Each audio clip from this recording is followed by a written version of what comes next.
तो लास्ट कुछ गेम्स के बाद बार्सिलोना के लिए सीज़न काफ़ी बेहतर हो गया था। न्यूकासल के साथ हमारी जो चैम्पियन लीग की गेम गई थी, उसमें हमें एक्सपीरियंस हो चुका था कि चैम्पियन लीग इस बार हम कुछ होप्स रख सकते हैं, बारसा कुछ कर सकती है। बट ये इंटरनेशनल ब्रेक ने सब कबाड़ा कर दिया। हमारा सबसे मेन प्लेयर टीम का रफीनिया इंजर्ड हो चुका है फ़िलहाल। और ये चीज़ काफ़ी ज़्यादा वरिंग क्यों है? क्योंकि रफीनिया ही है जिसकी वजह से टीम काफ़ी अच्छा परफॉर्म करती है, क्योंकि वो टीम के अंदर ऐसी इंटेंसिटी ले जाता है जो कि आई थिंक कोई और प्लेयर नहीं करता। फिलहाल सब अपनी अच्छी फॉर्म पे हैं, सब अच्छा परफॉर्म कर रहे हैं, बट एक ऐसे आपके मेन प्लेयर्स का चले जाना टीम से काफ़ी सिचुएशन में ये लैग करता है। बट गुड न्यूज़ इज़ कि कुंडे और बाल्डे भी वापस आ रहे हैं। फ्रैंकी डी जॉन्ग की भी न्यूज़ आ रही है कि वो भी वापस आ रहा है, बट फिलहाल वो पिच पे नहीं आएगा, बट ही इज़ बैक। लेकिन सबसे वरिंग चीज़ ये है कि पहले मैच में तो आते साथ सब खेलेंगे नहीं। अब इंजरी की बाइस्ड हम लोगों को वही पुरानी वाली लाइनअप तो खिलानी पड़ेगी। फ्लिक के लिए सबसे मुश्किल अंडरस्टैंडिंग होगी कि लेफ़्ट पोजीशन पे कौन खेलेगा। तो इट्स ऑलवेज रैशवर्ड। हाँ, एक चीज़ मैं मानता हूँ कि रैशवर्ड काफ़ी मैचेस से नहीं खेला, but he is proper left winger. वो उसकी पोजीशन है, वो खेले अच्छा ना खेले बुरा खेले, बट हमें उस पोजीशन पे वही इंसान चाहिए, उसके अलावा कोई नहीं बंदा चाहिए। हम डैनी ऑल्मो को खिला देते हैं जहाँ से अटैक फुल लैग कर जाता है हमारा, हम लोग वहाँ से फिर और कोई ना कोई अटैक क्रिएट करने की कोशिश करते हैं, बट वो नहीं होता। एटलीस्ट रैशवर्ड आके वो क्रॉसेस डाल के वो पासिंग करके कुछ ना कुछ क्रिएट कर देता है। हाँ, वो इंटेंसिटी नहीं डालता रफीना की तरह, बट कुछ ना कुछ क्रिएशन जो कि रैशवर्ड की तरफ से दिख सकती है, वो डैनी ऑल्मो की तरफ से नहीं देखी जा सकती। तो ये चीज़ काफ़ी वरिंग होगी कि हांसी फ्लिक इस चीज़ में आगे क्या करता है। मेरे हिसाब से Rashford is a good option, उसको चांस देना चाहिए। काफ़ी मैचेस से उसको चांस नहीं मिला, जो चांस उसको शुरू में मिल रहा था उसमें वो 10 गोल 10 असिस्ट दे चुका है। वो काफ़ी बेहतर होता है एक लोन प्लेयर के लिए आके इस तरह के स्टैट्स बनाना। It's better. उसका टारगेट आई थिंक इस सीज़न का यही था।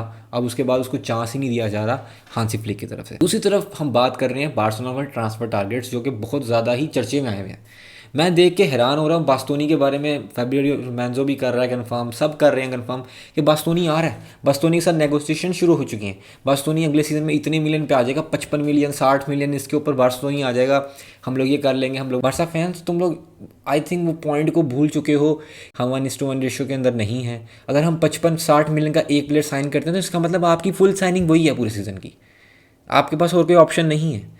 पिछले सीजन आप जॉन गार्सिया को लेके आए थे, उसके बाद आप कोई साइनिंग नहीं कर पाए थे। आप लोग पागल हो गए थे, आप लोग खप गए थे जॉन गार्सिया के साइनिंग को लेके, क्योंकि आपके पास कोई ऑप्शन ही नहीं थी जॉन गार्सिया के साथ। आप लोग उसको फाइनेंशियल फेयर प्ले में कर ही नहीं पा रहे थे रजिस्टर्ड। वो एंड मोमेंट तक रजिस्टर्ड नहीं हो पाया था। उसने तो आप पे ट्रस्ट कर लिया, उसने टीम के लिए वेट कर लिया, बट बास्तोनी कर पाएगा। बास्तोनी एक ऐसा प्लेयर है जो कि टॉप क्लब में जाके खेल सकता है। और फिलहाल बास्तोनी के स्टैट्स इतने अच्छे हैं कि हर टॉप क्लब उसके पीछे भाग रहा है। अगर वो बारसा में आने के लिए एफर्ट दे रहा है तो ये काफ़ी अच्छी चीज़ है। लेकिन फ़िलहाल हमारा जो पॉइंट यहाँ पर ये है कि मैं यही चाहता हूँ कि बास्तोनी टीम में आ जाए। मैं ये भी चाहता हूँ कि काफ़ी अच्छा इम्पैक्टफुल डिसीजन होगा बास्तोनी को लेके आना। बट अगर हम लोगों को, हमें इसका एक नुकसान ये है कि हमें काफ़ी प्लेयर्स बेचने पड़ेंगे, और उसमें मेनली हमारे अभी के टैलेंटेड स्टार्स हो सकते हैं। उसमें सबसे बड़ा नाम आ सकता है, वो आ सकता है कसाडो का। उसके बाद अगर नाम आ सकता है वो आ सकता है बाल्दे का, फिर गैरेट मार्टिन का। इस तरह के जितने भी प्लेयर्स हैं उन सब के नाम आ सकते हैं। वो अगले सीज़न आपको बारसा से जाते हुए नज़र आते होंगे। ऐसा क्यों मैं कह रहा हूँ? ऐसा इसलिए कह रहा हूँ क्योंकि हम लोग लैग कर रहे हैं काफ़ी पोजीशंस पे। हम लोग को प्लेयर्स को सेल करना पड़ेगा। फेरन तोरस भी उसमें आ रहा है कि उसको भी हो सकता है कि अगले सीज़न सेल कर दे बारसा, क्योंकि वो लोग अब उसको नहीं देख रहे। वो अल्टरनेट देख रहे हैं एक स्ट्राइकर, जिसमें वो एक यंग स्ट्राइकर को ले आएंगे, क्योंकि जूलियन अल्वारेज तो नहीं ला सकते। अगर आप जूलियन अल्वारेज लेके आना चाहते हो तो आप बास्तोनी को भूल जाओ। अगर आप बास्तोनी लाना चाहते हो तो आप जूलियन अल्वारेज को नहीं ला सकते। तो ये सबसे ज़्यादा कंसर्निंग तो है। बट फिलहाल I think Bastoni is good. Julian Alvarez, Atletico Madrid कभी भी उसको सस्ते में नहीं आने देगी। खुद उन लोगों ने उसको 70-80 मिलियन में खरीदा था। मिला मिलू के पैसे 95 मिलियन तक फीस चली गई थी उसकी। वो बार्सिलोना को कैसे 50-60 मिलियन में देंगे? कभी भी नहीं देंगे। वो 100 मिलियन से अबव ही बिकेगा जब भी बिकेगा। तो ये सबसे ज़्यादा मेन चीज़ है। और ये सबसे बारसा में आने के लिए आपको प्लेयर पर डिपेंडेंट होना पड़ता है। अगर प्लेयर अपनी एफर्ट नहीं डाल रहा बारसा में आने के लिए तो भूल जाओ वो प्लेयर कभी बारसा के लिए खेल पाएगा, क्योंकि ऐसे पीछे प्लेयर्स गुजर चुके हैं जिन्होंने बारसा में आने की एफर्ट नहीं करी और वो नहीं खेल पाए। अभी जॉन गार्सिया ने एफर्ट करी, लेवेंडोस्की ने एफर्ट करी थी, अपने प्राइम पे बारसा के लिए आ गया था वो। कुंडे ने एफर्ट करी थी, रफीनिया ने एफर्ट करी थी। ये सब लोग चेल्सी में जा रहे थे, बट चेल्सी से हम लोगों ने खींचा था इन लोगों उस टाइम जब बारसा स्ट्रगल कर रही थी। तो ये चीज़ बारसा कर सकती है, लेकिन प्लेयर्स को भी एफर्ट देनी पड़ती है, ये सबसे मेन पॉइंट है। लेकिन फिलहाल वक्ती तौर पे जूलियन अलवारेज इस चीज़ के अंदर नहीं लग रहा कि वो बारसा के लिए एफर्ट डालेगा, क्योंकि उसको पता है कि इनके हालात उस तरह नहीं है कि मुझे परचेज कर सके, और मैं अगर यहाँ पर एफर्ट डाल दूंगा क्योंकि मेरे प्रॉपर राइवल हैं, तो सारा जो फ़ैन बेस है, सारी वो जो उसकी अभी एक बनी हुई है, वो सारी तबाह हो जाएगी, वो सब लोग उसके खिलाफ हो जाएंगे, एथलेटिको मैड्रिड वाले उसको बू करेंगे, जो वो चीज़ नहीं चाहता, क्योंकि वो एक काफ़ी अच्छा इंसान है, वो काफ़ी अच्छे लेवल का प्लेयर है। तो वो कभी भी अपनी फ़ैन बेस को अपने खिलाफ नहीं करना चाहेगा, जिस तरह निको विलियम्स ने कर लिया था। निको विलियम्स पूरे सीज़न यही बोलता रहा कि मैं जा रहा हूँ बारसा, वो मतलब कि उनको यकीन हो गया था बारसा आ रहा था, वो उसने लास्ट मोमेंट पे आके डील कैंसिल करी, एथलेटिको मैड्रिड एथलेटिक क्लब में वो रुक गया, जिसकी वजह से मुझे चीज़ ना कहीं बास्तोनी के ऊपर भी लगती है। फ़िलहाल इंटर मिलान ने कह दिया कि वो बास्तोनी को बेचने को तैयार है, बट उनको इतनी फ़ीस चाहिए, 55 से 60 मिलियन के करीब वो बेचेंगे, और बार्सला भी उसके साथ नेगोशिएशन कर रही है। और दूसरी तरफ जॉ कंसेलो, जिसको परचेज़ करने की ऑप्शन हमारे पास फिक्स होते नज़र आ रही है, क्योंकि वो लोग बारसा ये चाह रही है कि वो अपना कॉन्ट्रैक्ट टर्मिनेट करके बारसा में परमानेंट आ जाए। तो जॉ कंसेलो की फ़ीस अराउंड 15 मिलियन के थ्रू अराउंड होगी, जो कि वो बारसा में आने के लिए पे कर सकते हैं। बट ये एक साल ही उसे कॉन्ट्रैक्ट में रह गया अभी, आई थिंक उसका कॉन्ट्रैक्ट लंबा पड़ा हुआ है, एक साल नहीं रहता, लंबा पड़ा हुआ है। तो बारसा कभी भी नहीं चाहेगी कि वो जॉक 30 साल के प्लेयर को ख़रीद के लेके आए 15 मिलियन के अंदर। But he is a better option. अगर हम लोग दूसरी तरफ जाएँ, दूसरी तरफ देखें, दूसरी तरफ एक सबसे बेस्ट ऑप्शन जो मुझे नज़र आती है वो ग्रिमाल्डो नज़र आती है। यार वो क्या प्लेयर है, वो as a left back right back हो के भी आपको गोल्स कितने ज़्यादा देता है। इसके आप लोग उसके स्टैट्स देखो, आप लोग हैरान हो जाएंगे। I am shocked. ये ग्रिमाल्डो एक लेफ़्ट बैक है, ही इज़ LB लिटरली, और उसके स्टैट्स देखो रैशफोर्ड से अच्छे हैं, ये रैशफोर्ड से अच्छे चांसेस हैं उसके, जो कि उसने गोल्स वहाँ पर मारे हैं। हाँ आई नो बुंडेसलीगा है, वहाँ पर वो खेलते हैं, लेकिन ये स्टैट्स एक डिफेंडर के होना, it's brilliant, literally it's brilliant.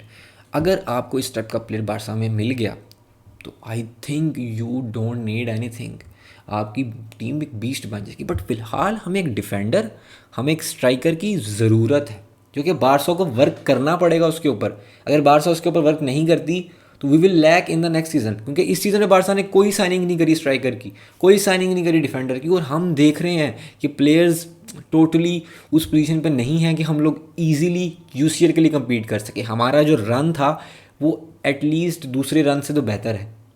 हमें एथलेटिको मैड्रिड मिली है, एथलेटिको मैड्रिड के बाद हमें, अगर हम जीत जाते हैं क्वार्टर फाइनल्स, तो हमें पॉसिबली आर्सेनल मिलेगी या फिर स्पोर्टिंग मिल सकती है। तो आप दूसरी तरफ जाके देखो, वहाँ पर रियल मैड्रिड का बैन से मैच है, PSG का लिवरपूल से मैच है, तो उनके क्वार्टर फाइनल्स चेक करो, उनके क्वार्टर फाइनल जीतने के बाद सेमीफाइनल में भी एक हैवी टीम ही मिलेगी उनको। वो लोग इस चीज़ में देखो, उनके मैचेस बहुत टफ हैं, वो बहुत ज़्यादा एक टफ सिनेरियो से निकल के आएंगे। दूसरी तरफ बारसा को ईजी चांसेस मिलेंगे, बट हमारा मेन प्लेयर इंजर्ड हो चुका है। उसके बाद ये चीज़ बहुत ज़्यादा वरिंग हो चुकी है बार्सिलोना के लिए कि यहाँ से बार्सिलोना कैसे क्लच करती है, क्योंकि बार्सिलोना के फ़िलहाल मैचेस बहुत ज़्यादा टफ है, आगे स्केड्यूल इतना टफ हो चुका है कि ये जो सीज़न है ना, ये जो गेम्स हैं, ये डिसाइड कर देंगी सीज़न बारसा के लिए। उनका सबसे पहला मैच होगा एथलेटिको मैड्रिड के साथ ला लीगा के अंदर, वो भी मेट्रोपोलिटान में, जो कि बारसा के लिए सबसे बुरा था, क्योंकि लास्ट हमने जब वहाँ पर मैच खेला था हम 4-0 खा के आए थे एथलेटिको मैड्रिड से। फिलहाल हम वहाँ पर मैच खेलने जाएंगे विदाउट रफीनिया, और लास्ट टाइम भी विदाउट रफीनिया जब हम गए थे, आपको पता है हमारे साथ क्या हुआ था। Right now we only hope on Rashford. उसके बाद अगले ही वीक में साथ ही एथलेटिको मैड्रिड के साथ हमारी 2 लेग्स हैं।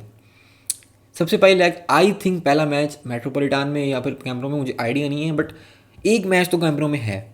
अगर सपोज करो कैम्प नो का पहला मैच है हमारा, तो हमें उस मैच में एथलेटिको मैड्रिड को एटलीस्ट 2 या 3 गोल से हराना पड़ेगा, क्योंकि उसके बाद हम लोग मेट्रोपोलिटान में उनके साथ डिफेंड कर सकते हैं। बट हमें कंसीड नहीं करना, जो चीज़ हमने कैंप नो में लास्ट टाइम करी थी 3-0 एथलेटिको के ऊपर हमने डाल दिए थे, लेकिन उस मैच का एक नुकसान हुआ था, वो चीज़ आपने नोटिस नहीं की होगी। उस मैच के बाद प्लेयर्स काफ़ी ज़्यादा फिटीग में थे, प्लेयर्स काफ़ी ज़्यादा थक चुके थे अगले मैचेस के लिए।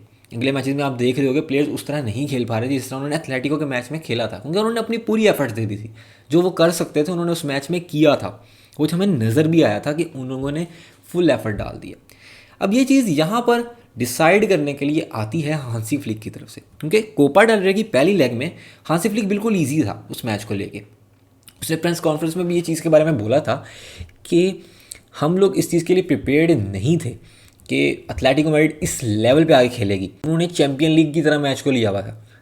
इट्स कोपा डेल रे सेमीफाइनल लेग वन, और क्या आप एक्सपेक्ट करते हो अगली टीम से। इंशाल्लाह हम सेमीफाइनल के लिए क्वालिफाई करेंगे, उम्मीद मेरे साथ पूरी है, क्योंकि अपना साथी तो बिछड़ गया है बट उम्मीद पूरी है टीम से, क्योंकि सब प्लेयर्स अभी पास हैं हमारे। लमीन यमाल होपफुली रिकवर है, लमीन यमाल की कोई इंजरी नहीं है। पैड्री वी हैव हमारी टीम सारी पूरी है, बट रफीनिया नहीं है, वो चीज़ लैग करेगी कहीं ना कहीं आके, बट होप सो देते हैं, hope for the best, but will happen we will C.